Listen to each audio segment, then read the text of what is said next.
Oui, sur cette terre, je viens contempler la gloire divine. Basantu bana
Je ne suis qu'un pèlerin, oui, sur cette terre, je viens contempler la gloire divine.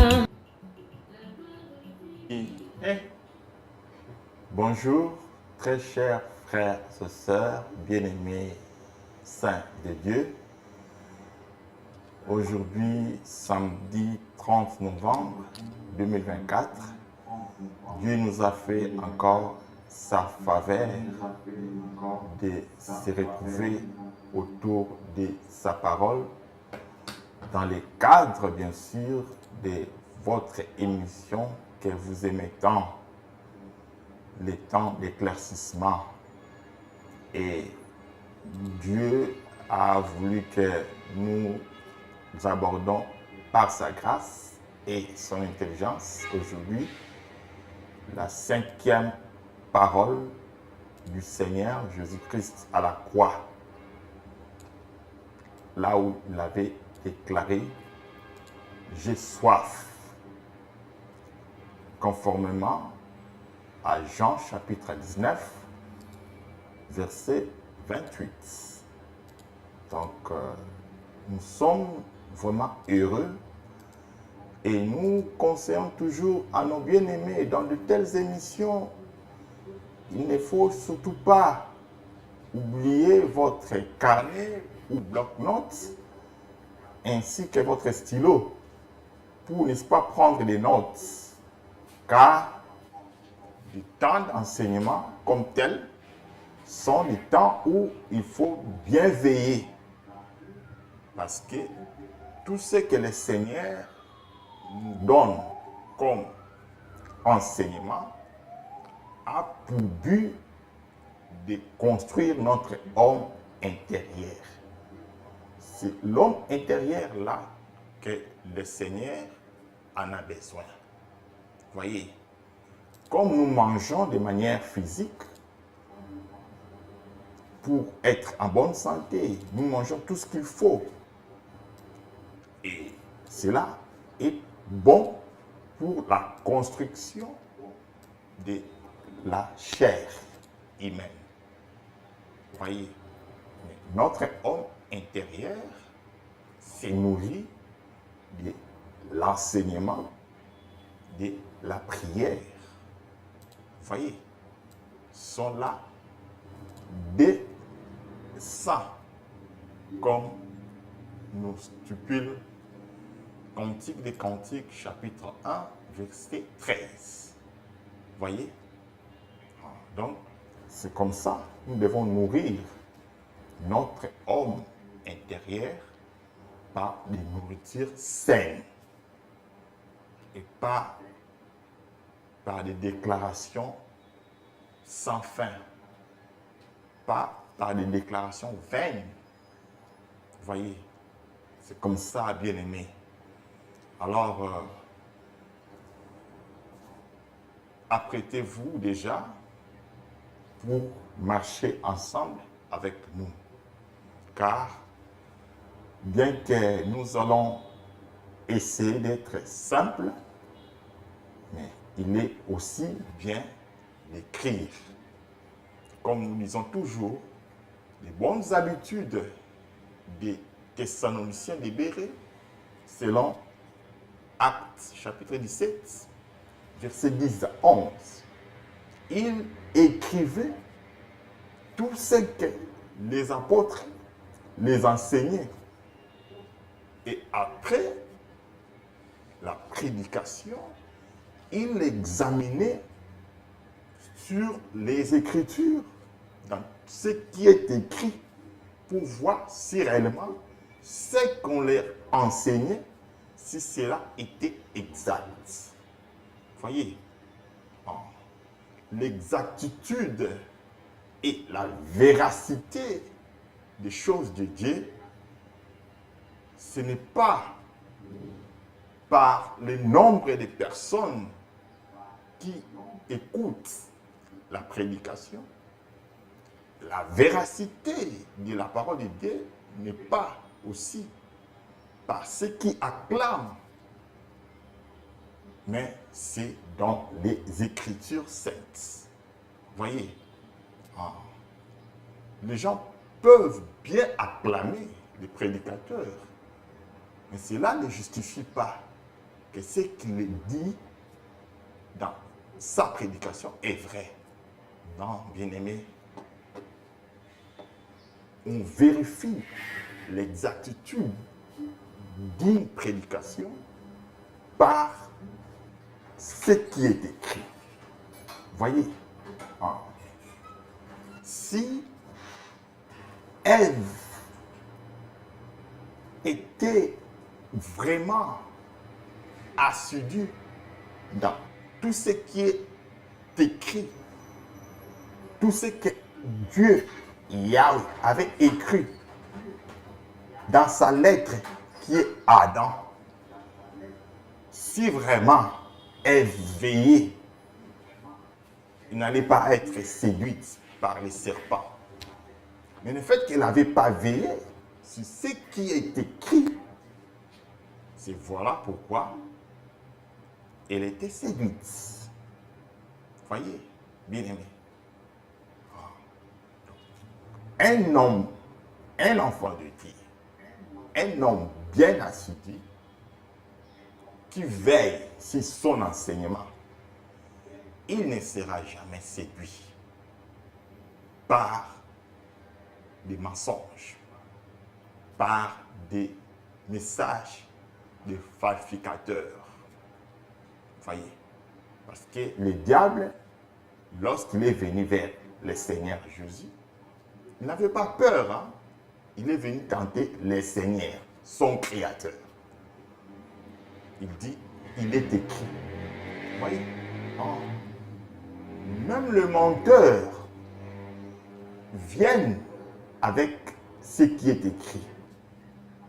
Mais il faut bien retenir, le Seigneur, dans Luc 4, il avait répondu à Satan.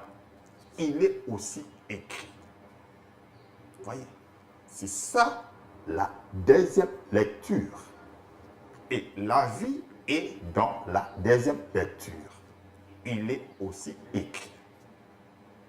Celui qui est bien assidu, même si les gens viennent pour lui tromper par ce qui est écrit, mais le fait qu'il est bien assidu, il va réfuter les mensonges par ce qui est aussi écrit. Voilà pourquoi il est important de bien maîtriser les saintes Écritures. Car l'apostolat nous recommande, en lisant la lettre de Paul à Timothée, il dit, depuis ton enfance, tu connais les saintes lettres. Voyez, donc déjà, Timothée, comme un disciple, il avait la maîtrise des saintes lettres. Mais comment tu peux avoir la maîtrise des saintes lettres si tu ne prends pas le temps de lire la Bible? Les gens préfèrent lire des choses qui ne donnent pas la vie. Et pourtant, ce qui peuvent rendre l'homme sage, ce sont les saintes lettres. Voyez, il est important, bien aimé, de lire la Bible. C'est ça la seule chose qui peut nous rendre sages. Je suis dans 2 Timothée chapitre 3 verset 15, là où le Seigneur dit par la bouche de l'apôtre Paul, les prophètes, en recommandant, en félicitant et en éveillant son bien-aimé frère Timothée. Depuis ton enfance, tu connais, tu maîtrises les saintes lettres qui peuvent te rendre sage dans la foi en Jésus-Christ pour votre salut. Donc le salut est dans des choses. Connaître Dieu. Or, celui qui dit qu'il connaît Dieu, c'est celui qui maîtrise les saintes lettres. Et ça ne se limite pas seulement à connaître Dieu. Il faut aussi connaître son envoyé, le Seigneur Jésus-Christ, comme la vérité. Vous voyez? C'est là où il dit tantôt. Et les vrais adorateurs adoreront le Père en esprit et en vérité. Jean 4, 24. Adorer le Père en esprit, c'est ça, plonger dans les Saintes Écritures. C'est lui qui plonge dans les Saintes Écritures. Il est allé adorer Dieu en esprit. Et adore aussi par la vérité. Or, celui qui adore par la vérité, et c'est lui qui prend soin de ce que le Seigneur enseigne. Parce que le Seigneur enseigne toujours sur ce qui est écrit. Vous voyez, c'est comme ça, bien-aimé ça. Donc, le Seigneur vous bénisse, qui vous comble dans ses richesses en parole et en connaissance. Sans plus tarder, nous lisons Jean 19, 28. Je lis au nom du Seigneur Jésus-Christ. Après cela, Jésus, qui savait que tout était déjà consommé, dit, afin que l'écriture soit accomplie, j'ai soif. Cela, c'était la 5e parole de Jésus-Christ à la croix. Retenez bien, très chers frères et sœurs bien-aimés de Dieu, lorsque le Seigneur travailler avec Israël comme peuple. Dieu déjà, par son dessein, il avait préparé le peuple qui va obéir à sa parole. L'obéissance de la parole de Dieu, l'obéissance envers Dieu est possible par Jésus-Christ. Jésus-Christ, c'est lui qui devait obéir à Dieu. Et lorsque le Seigneur dit « j'ai soif », il avait compris finalement qu'il devait bien boire la coupe de la colère de Yahweh. Voyez, comme David dit dans Psaume 75, verset 9, « Il y a dans la main de l'Éternel Yahweh une coupe. » La coupe là que les prophètes David prophétisaient, c'est le Seigneur Jésus-Christ qui devait boire cette coupe-là. Et tantôt, le Seigneur, voyant toutes ces réalités en face, là, selon l'évangile de Marc, chapitre 14, verset 35 à 42, le Seigneur pria, si possible, Dieu, éloigne de moi cette coupe.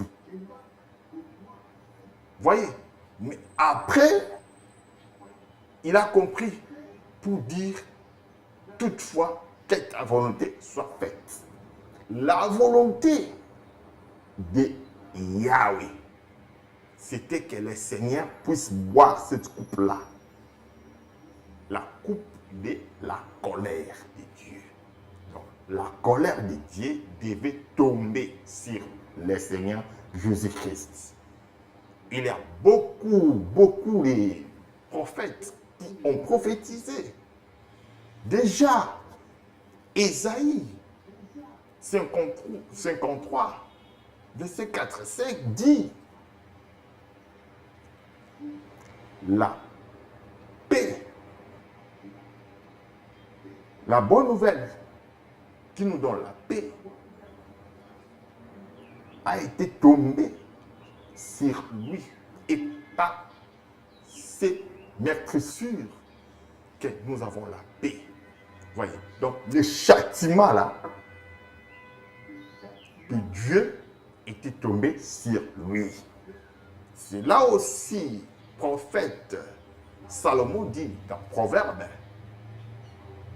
pour dire, châtie ton fils et tu auras le repos.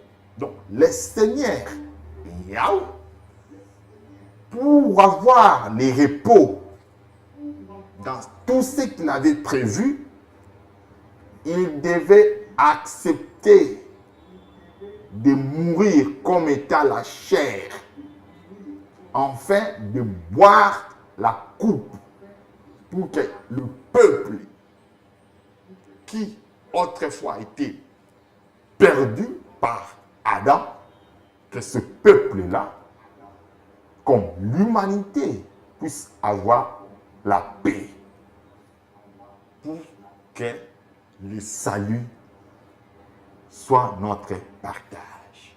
Et aujourd'hui, nous sommes sauvés parce qu'il avait accepté de mourir. Voyez, donc, boire la coupe là, c'est accepter la mort. Voyez, jusqu'à la mort de la croix. Comme les prophètes, Paul dit dans Philippiens chapitre 2, versets 5 à 8, que le Seigneur Jésus-Christ Dieu vous bénisse. Donc, C'est comme ça que nous vous exhortons. Vous qui veulent marcher avec Yahweh, le fait qu'il a obéi d'accepter la mort, nous aussi, nous sommes appelés à obéir à Dieu. Car nous étant la femme et épouse de Yahweh, nous sommes appelés à obéir. On reconnaît une bonne femme par l'obéissance et un bon homme par l'amour. Il nous a aimés les premiers. Il nous a montré son amour jusqu'au point de mourir pour nous. Comme dans l'ombre, Adam avait accepté de mourir par l'amour qu'il avait envers Ève. Le Seigneur est venu accomplir cet amour-là d'Adam envers Ève. Il s'est livré lui-même, comme déclare Éphésiens chapitre 5, verset 26, et vous descendez. Voyez, le fait qu'il a montré son amour, alors pourquoi ne pas obéir à un tel mari, à un tel époux qui nous a aimés, bien-aimés, saints? Voyez, nous sommes appelés à obéir à lui, notre Père et notre Maître. Donc, tout le temps où les sacerdoces lévitiques donnaient des offrandes et des sacrifices d'animaux, cela n'atténuait pas la colère de Dieu. Et Dieu a répété cela par plusieurs manières. Nous prenons un exemple dans la maison d'Élie, des sacrificateurs. Là, je suis dans 1 Samuel, chapitre 2. Élie, comme étant Moïse, avec la loi, et ses deux fils, Ophni, comme étant les prophètes, et Phiné, comme étant les psaumes. Il ne pouvait pas prendre la charge du peuple parce que Dieu avait constaté des irrégularités, des imperfections dans la maison d'Élie, les sacrificateurs. Voyez, alors, Dieu, en constatant des irrégularités dans ces sacerdoces lévitiques, donc Dieu était obligé de remplacer ces sacerdoces. Voilà pourquoi le Seigneur vient dire lui-même par sa bouche dans Hébreux chapitre 10, verset 5 à 10. Nous vous prions de lire ensemble avec nous. Si ça vous dérange de lire ou ça va vous distraire, écrivez et nous allons lire pour vous. Hébreux chapitre 10, verset 5 à 10. C'est pourquoi Christ, entrant dans le monde, dit. Maintenant, écoutez la déclaration de Christ. Il dit, tu n'as voulu ni sacrifice, ni offrande, mais tu m'as formé un corps. Pour quel but? Verset 6. Tu n'as agréé ni holocauste, ni sacrifice pour les péchés. Verset 7. Alors j'ai dit, ça c'est la deuxième fois dans ce contexte. Christ dit. Nous sommes au verset 7. Alors j'ai dit, voici, je viens pour faire odier ta volonté. Je reprends verset 7. Alors j'ai dit, voici, je viens. Dans les rouleaux du livre, il est question de moi. Pour faire odier ta volonté. Verset 8. Après avoir dit d'abord, tu n'as voulu et tu n'as agréé ni sacrifice, ni holocauste, ni offrande, ni holocauste, ni sacrifice pour les péchés. Le verset 8, après avoir dit d'abord, on nous renvoie au verset 5 de Hébreux 10. Voyez. Donc, les dires de verset 8, c'est un rappel de ce qu'il a déclaré ou de ce qu'il a dit, le Christ, au verset 5. Vous comprenez, bien-aimés saints? Maintenant,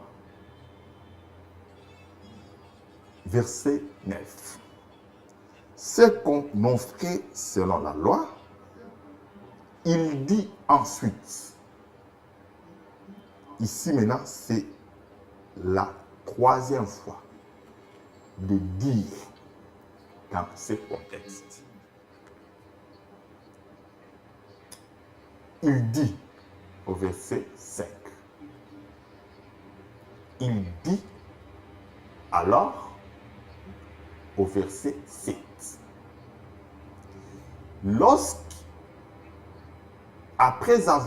lorsqu'on dit après avoir dit d'abord, là, le verset 8 nous fait rappel de ce qu'il a dit. C'est la répétition du verset 5. Voyez. Et pour la troisième fois, il dit ensuite, voici je viens pour faire ta volonté. Voyez? Et le verset 9 continue, il supprime ainsi la première chose pour établir la seconde. Le Seigneur supprime la première chose qui consiste aux offrandes des animaux pour établir la seconde. La seconde chose que le Seigneur Jésus-Christ vient établir, il est question d'offrir son propre corps. Or, lorsqu'on offre le corps là qu'on donne comme offrande doit subir la mort. Verset 10 de Hébreux 10. C'est en vertu de cette volonté que nous sommes sanctifiés par l'offrande du corps de Jésus-Christ une fois pour toutes. Que le Seigneur Jésus-Christ, Dieu vous bénisse. Donc, le Seigneur, parlant 3 fois dans Hébreux chapitre 10, il voulait remplacer, supprimer le sacerdoce lévitique comme on vient de donner l'exemple de ce sacerdoce par la maison d'Élie, le sacrificateur, selon 1 Samuel 2. Élie comme Moïse, avec la loi, Ophni comme le prophète et Phiné comme les psaumes. Élie, Ophni, Phiné représente le rouleau.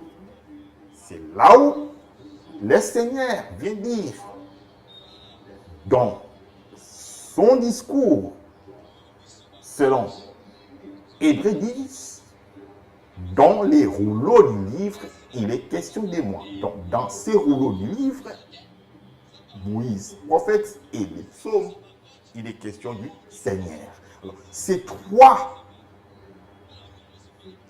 catégories représentent toutes les saintes écritures. Là où, par l'ancienne alliance, on donnait des sacrifices et des offrandes que des animaux. Alors, le Seigneur est venu supprimer cela en se présentant lui-même comme l'offrande pour faire la volonté de Yahweh. Alors, faire la volonté de Dieu, c'est ça, accepter de boire la coupe. Lorsqu'il a dit « j'ai soif », un soldat avait pris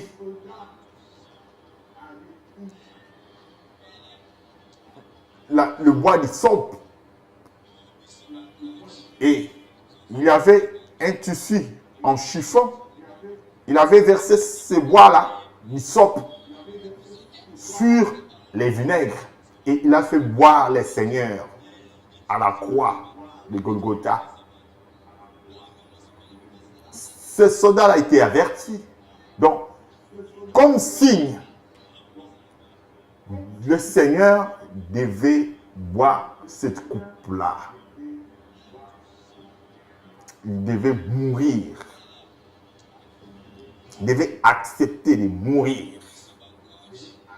C'est pourquoi nous vous exhortons, bien-aimés, accepte d'adorer celui qui avait accepté de mourir pour toi, bien-aimé. Les hommes ne pouvaient pas accepter la mort.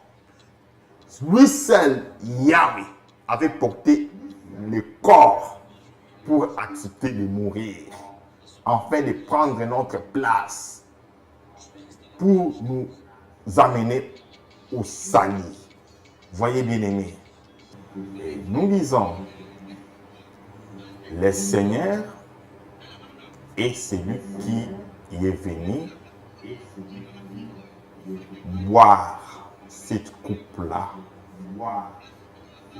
et en vérifiant ce qui était passé dans l'ancienne alliance par Moïse, par exemple, dans les livres d'Exode 24, verset 8, il est écrit: Moïse répandit le sang de l'alliance sur le peuple en disant: voici le sang de l'alliance qui y est répandu sur vous selon ses paroles. Voyez, là c'était l'alliance du matin.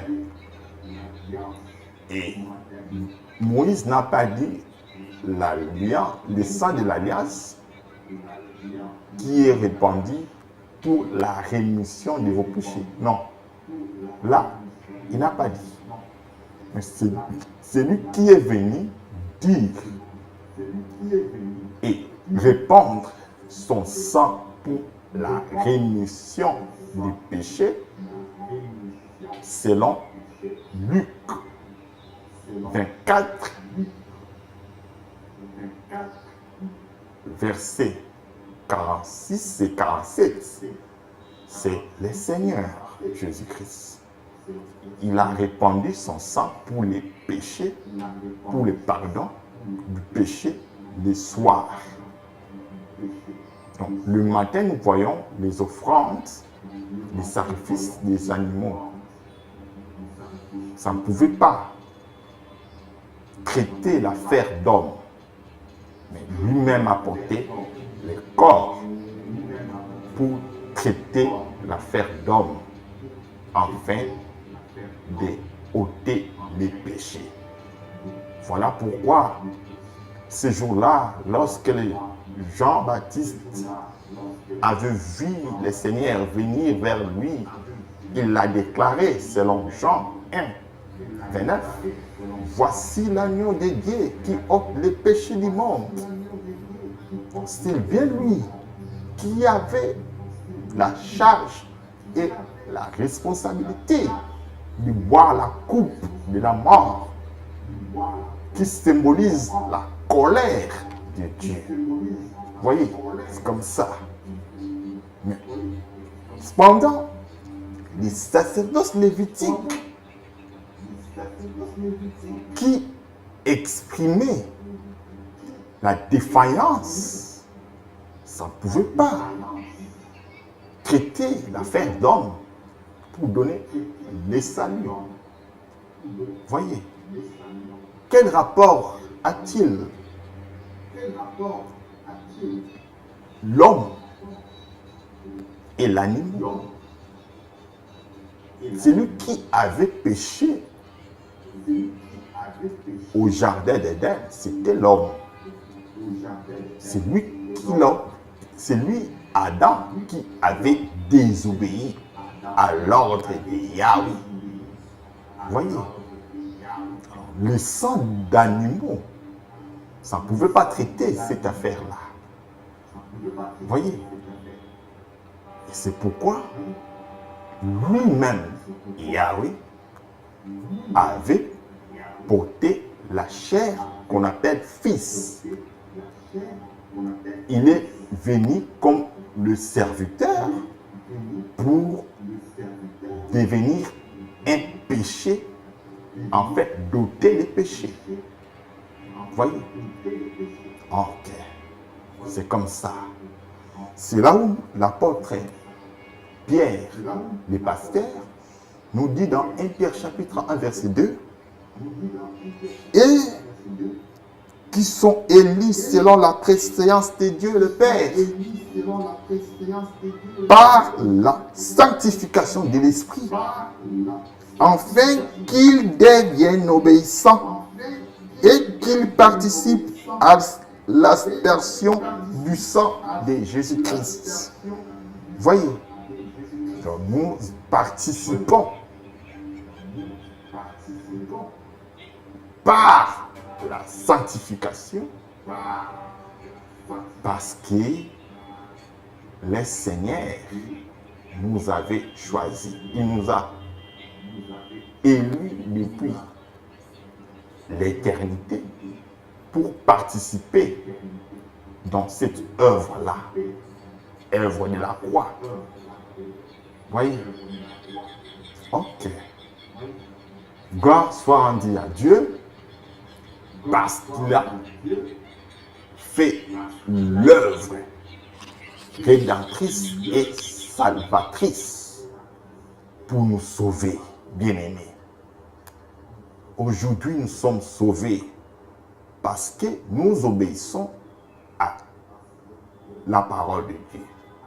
Nous sommes sauvés. C'est ça qui justifie que nous sommes sauvés. Le fait que nous obéissons à Dieu. Alors, nous qui obéissons à Dieu, nous sommes un peuple heureux. Bien-aimé saint, dans ta faiblesse, sache qu'il y a un témoin fidèle. Il est là. Il voit de misère, des angoisses, des tas de détresse, des persécutions, des tribulations que tu es en train de traverser. Il est là dans tes faiblesses. Tu verras la main de Dieu.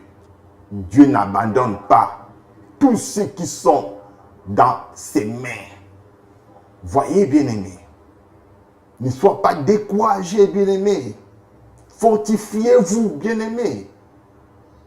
Il avait accepté la mort pour nous donner la vie. Il nous a ressuscités. Voyez, donc nous devons déclarer des paroles vivantes comme celui qui est vivant. Car il a combattu et il est vainqueur et il nous a fait de plus qu'un vainqueur. Le Seigneur, il nous a fait des gens puissants. Nous devons proclamer, prophétiser la puissance de Dieu dans nos langages, dans nos pensées, dans nos déclarations, bien-aimés. Ne sois pas timide, car nous avons un esprit vivant et un esprit d'amour, un esprit puissant qui agit dans tes faiblesses. Le Seigneur va agir. Voyez, Dieu n'a pas abandonné tout celui qui est dans sa voie. Il n'abandonne pas. Il est là, le Seigneur de gloire. Il est là, le Seigneur, le Tout-Puissant, Jésus-Christ. C'est lui le créateur de toutes choses.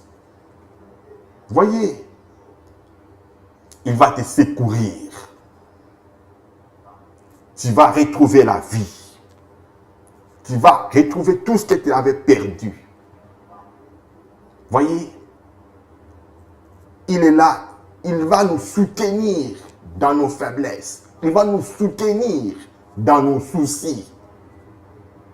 Voyez, il est là. C'est lui seul qui va enlever la pierre qui t'empêche d'aller en avant. Le Seigneur va enlever cette pierre-là. Il est tout-puissant. Il faut croire à ce Dieu-là. Le fait qu'il a donné à nous, son peuple, la vie éternelle, il ne manquera pas à nous donner ce qui reste.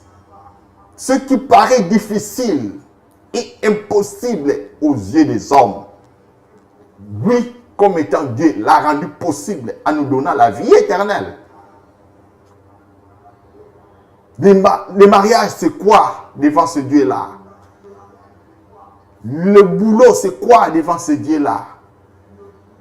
S'il nous a donné la grande chose et la meilleure chose, quelque chose qui est précieuse, comment il peut nous refuser le mariage? Comment il ne peut pas nous garantir la vie d'aisance? Bien-aimé, tu as cru à un Dieu vivant. Tu as cru à un Dieu puissant. Il va faire de grandes choses dans ta vie. Il va aplanir ton chemin. Crois seulement à lui. Confie-toi seulement à lui. Tu réussiras au nom de Jésus. Tu vas aller en avant. Tu vas marcher la tête haute comme un homme puissant. Voyez, bien-aimé, ne te minimise pas. Sois constant. Dieu va te faire encore de grandes choses. Voyez, ne sois pas paresseux. Dieu n'a jamais collaboré avec les paresseux. Dans tout ce que tu es d'entreprendre, la main de Dieu va t'accompagner. La main de Dieu, la main puissante de Dieu va te soutenir. Voyez, ne minimise pas ce que tu es en train de faire. Ne vois pas ça comme rien, non. C'est quelque chose. Voyez, sois courageux. Ne sois pas paresseux, bien-aimé. Lève-toi, bien-aimé. Marche. Dieu est là. Dieu va te soutenir.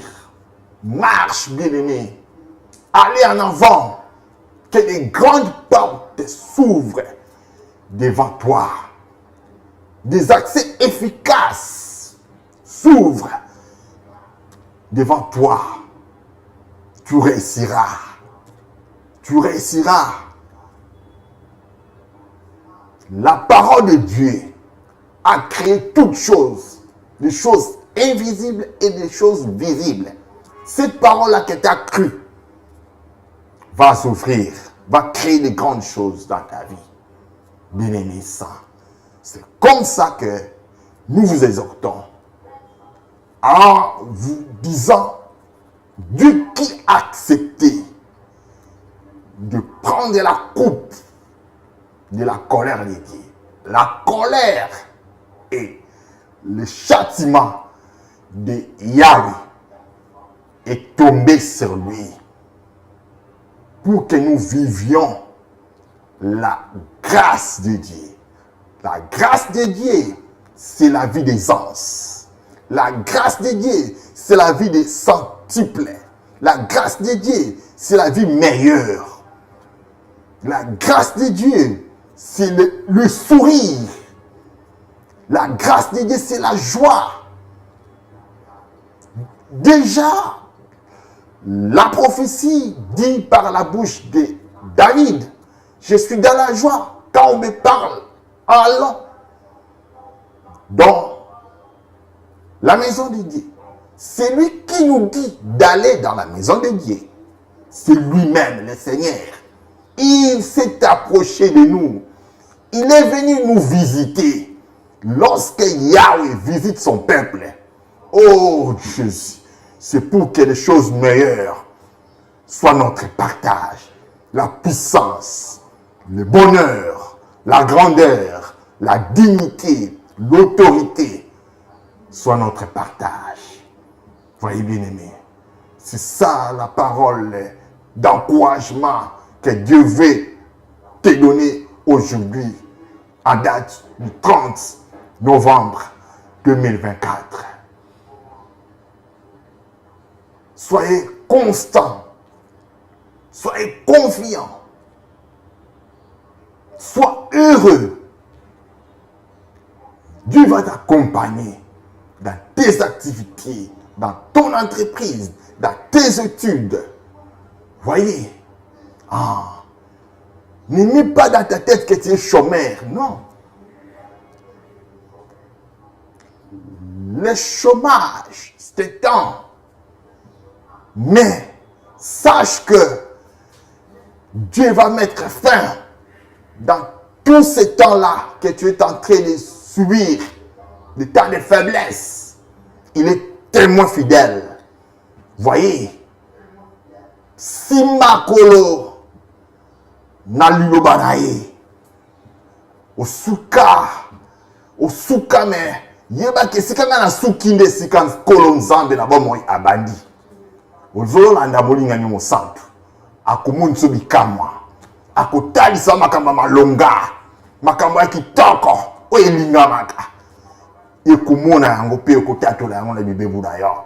Nzambe na nkembo, nzambe na makoki nyonso, mozalisi na likolo na se mokeli na oyo emonanaka na oyo emonanaka te, atalisa te azali nzambe na yo, na bomoi na yo, na banzela na yo, na nyonso ekosala yo putu moi ntongo ndima kolo azali na bomoi. Kolo nzambe na nkembo à Pambola Makasi Koleka. C'est ici que nous mettons un point virgule. Par la grâce de Dieu, nous allons continuer encore demain, si Dieu permet. Notre chaîne YouTube, CPT officiel, page Facebook, CPT officiel.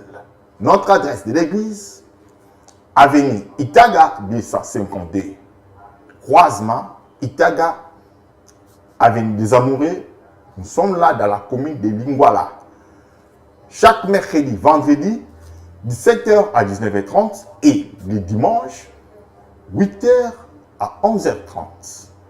Moi, votre bien-aimé, Crispin Poba Tchelele, je suis là à votre disposition comme votre humble serviteur. Nous sommes là avec le pasteur Charles Bampa. Que les seigneurs de gloire vous bénissent richement. Je vous aime dans la vérité.